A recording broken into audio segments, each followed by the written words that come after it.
The US actress Lindsay Lohan has been sentenced to 90 days in jail after a judge ruled that she'd violated her probation. The 24-year-old star of Mean Girls and Parent Trap is to start serving her sentence in 2 weeks. Visibly upset as the sentence is read out. The troubled Hollywood starlet had earlier begged Judge Marsha Revel for forgiveness. I wasn't missing the classes, just hang on or do anything like that. I was working mostly in Morocco, the trip. I was working with children. It wasn't a vacation. It wasn't some sort of a joke. And I respect her. I've been taking it seriously.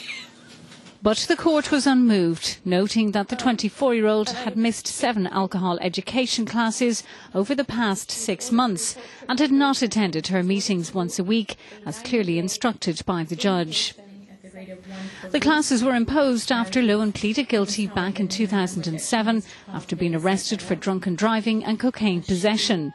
She went to jail but spent only 84 minutes behind bars and was also ordered to complete a series of alcohol education courses while being on probation for 3 years.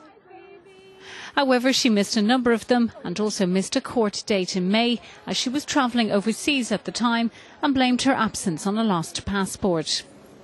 Lohan has been told by the judge to begin her sentence on July 20th, and once she's completed it, she's also been ordered to attend a 90-day residential substance abuse programme. Kate Egan, RTE News.